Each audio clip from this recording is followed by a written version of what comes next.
Nu ką, sveikinuos iš savo dušinės, vandens nebuvo šilto, prausiausi po šalto, bet sakyčiau pliusas, ne minusas, nes dabar pilna energijos. Šiandien turim ekskursiją po kalnus, Atlaso kalnus. Čia pasiliukas stovi.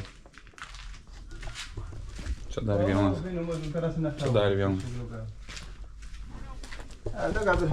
Tai va tokie va vietų ir gyvenu.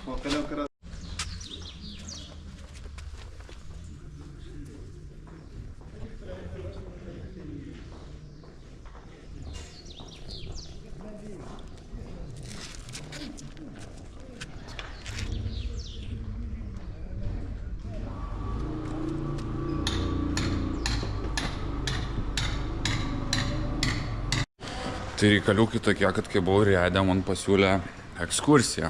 Nu, tiksliau pas pamačiau, kad ten yra, tai pasiklausiau, susimokėjau iškart ir sakė, reikia paeiti iki kažkokios aikštelės. To aikštelėje lauks autobusas, nedidukas, 16 žmonių. Ir visi kartu važiuosim į Atlaso kalnus. Atlaso. Ten jau daugiau turbūt papasakosiu, kas ten laukia, kas ten bus ir kokie ten vaizdai. Laukiau prie Mohamed Ali 5 gimnazijos. Į vidų negalima telefų įsinešti, planšečių ir kompiuterių. Įsivaizduojat, net telefoną galima.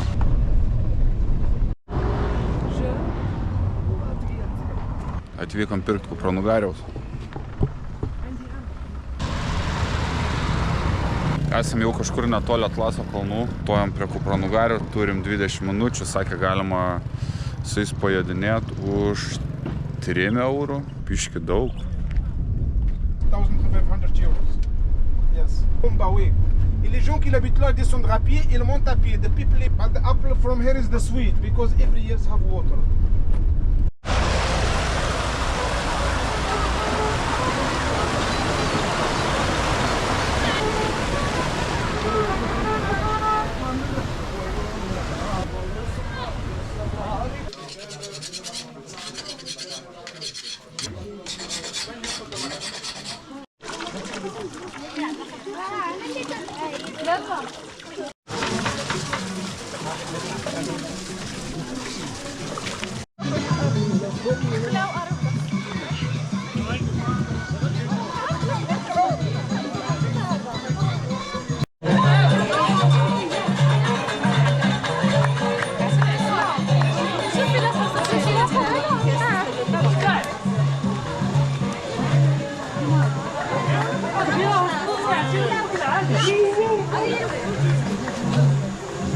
Welcome people from Lithuania.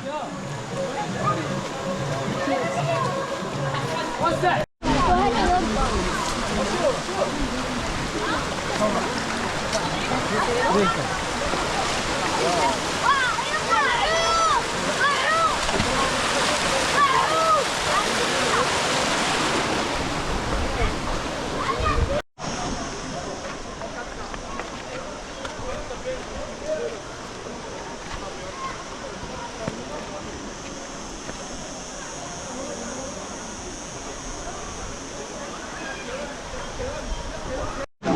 Nu, suprantu, parduotuvė eilės, bet kad į kalną būtų eilės, tai dar nematęs.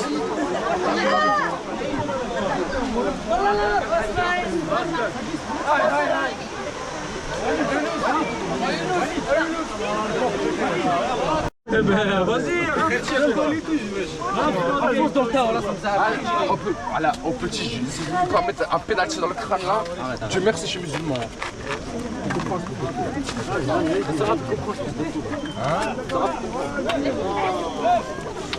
Adam, il y a des sacs d'oseille. Il y a des sacs d'oseille. Passez là.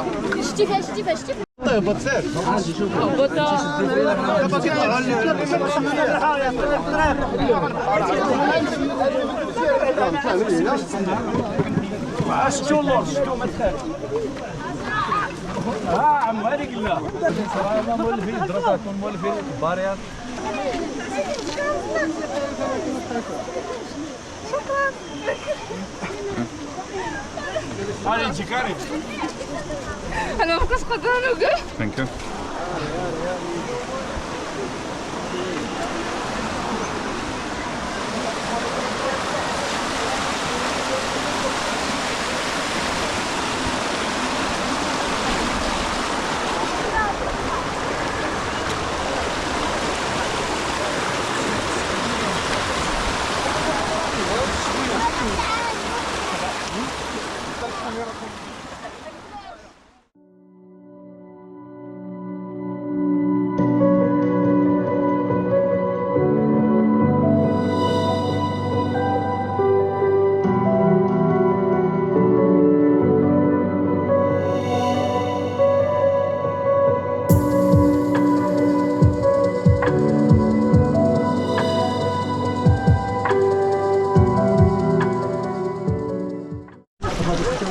kad apelsinų sultis būtų šaltos, apelsinus laiko, va tai tokiuose, va, baseiniukuose.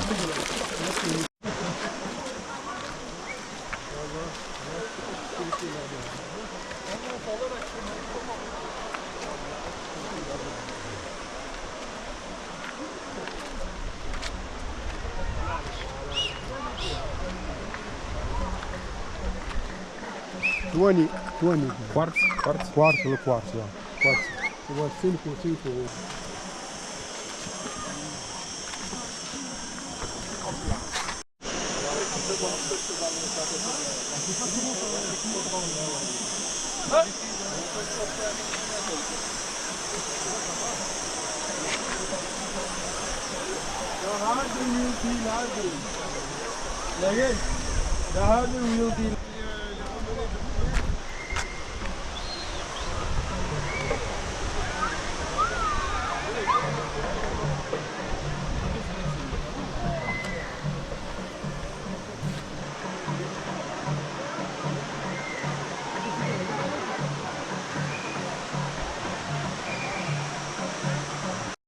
Čia turbūt baisiausia, kur esu šiaip keliavęs ir lipęs į kalnus, nes statumas čia, wow. Dabar leidžiamės į apačią.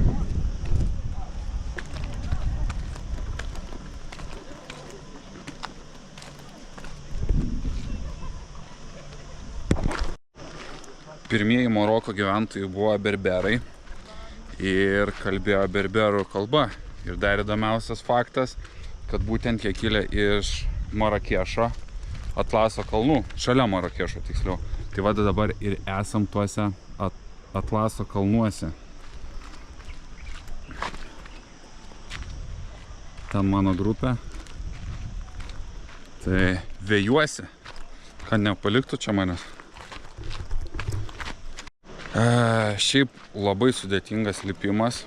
Ir 4 žmonės jau atsisakė lipti ir pasiliko apačioj, nes, iš tikrųjų žiauriai sunku, žiauriai statu, nulipti dar, bet užlipti per šituos, tai wow.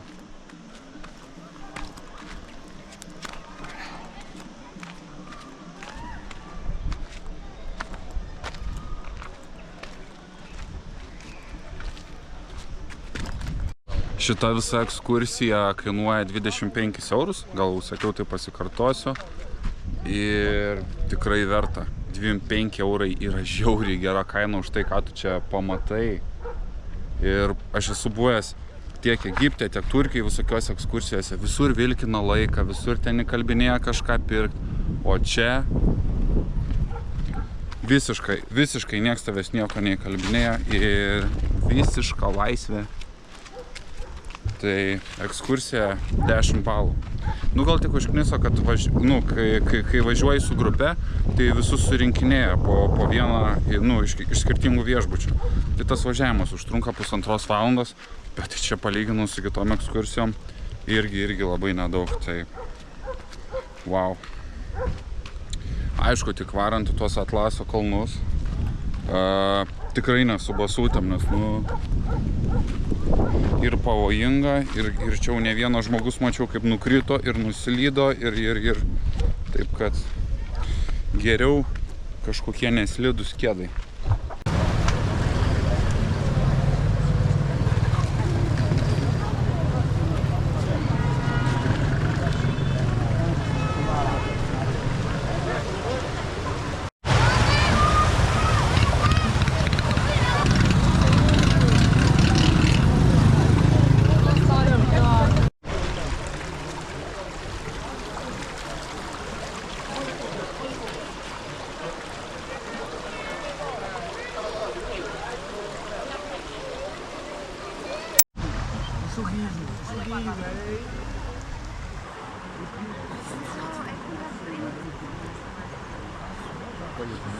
Čia yra toks molinis indas ir tame, žodžiu, molinėme inde maistas ir gaminasi, tai vat matosi apačioje prikepę dar tokia anglis. Jis iš viršaus užsidaro ir toks kaip puodas gaunasi. Visas šitas patiekalas 12 eurų, tiksliau, ir kiaušinienė, ir šitas, ir dar vaisiai bus.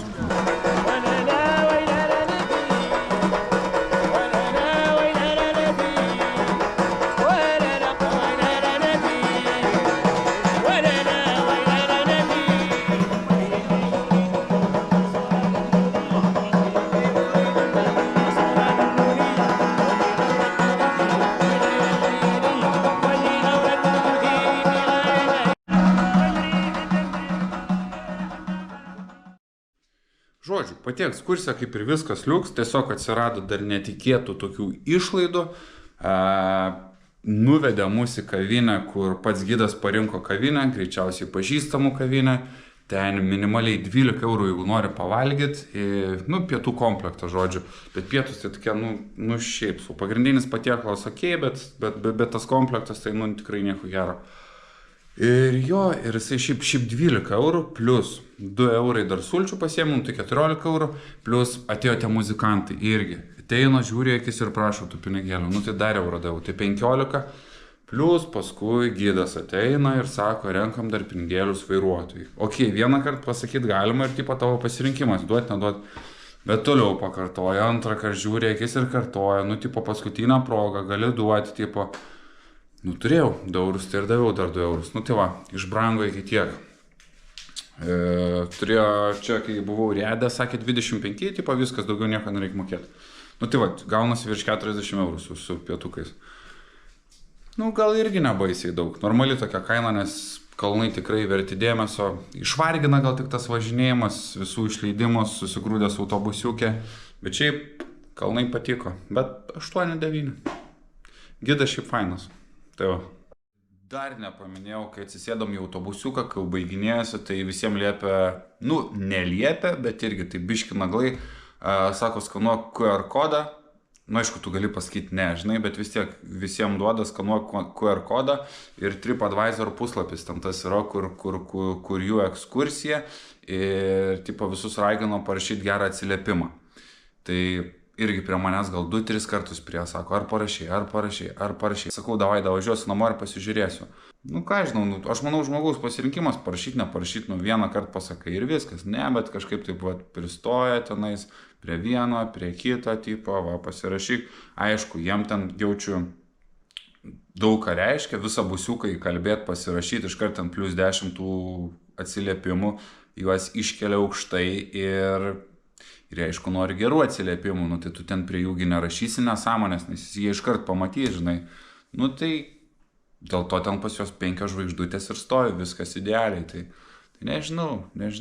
Norėtųsi į tokią vietą nuvažiuoti, nežinau, su savo mašina ir visai dienai pasilikti, nes ten prie to upelio, nu toks kaifas, bet nu tiesiog, nežinau, pačiam išsirinkti vietą, nes ten tų vietų daug, tiesiog nu su kažkokiais vietiniais labiau, nei tas turistinės kavinės, kur ten, nežinau, kas ten vyksta iš tikrųjų, taip vietiškiau kažkaip iškiau. Va tada tai ir visą dieną gal aš ten prabūčiau, nes gamtos garsai, paukščiukai, vandens čiurlenimas patiko, va, beždžionių buvo, tik tais makakos tiksliau, bet tik vieną pamatėm, mediją, su GoProške nepavyko nufilmuoti, nes medija tai labai toli neprisizumina. Tai... Bet šiaip ten yra ir daugiau makakų, tik mes kažkaip nenuvarėm iki to spoto, neieškojom būtent jų. Tai va, vienam varius, tai galima būtų ir tų makakų surast, ir išsirinkti pačiam, kur pavalgyti, ir kiek laiko kur praleisti. Niekieno nelauk, nes būna ten atsisėdi ir lauki 2-3 žmonių, kokių 2 minučių ant taburetės. Nu tai va dėl to ir praslenka ta diena nuo 8, tiksliau nuo 9 iki 6 vakaro. O pats darytum, nu tai tiesiog tą visą laiką kažkur gamtoj praleistum, žinai, ne bet kur nelaukime. Tai va tie, tokie reikalai.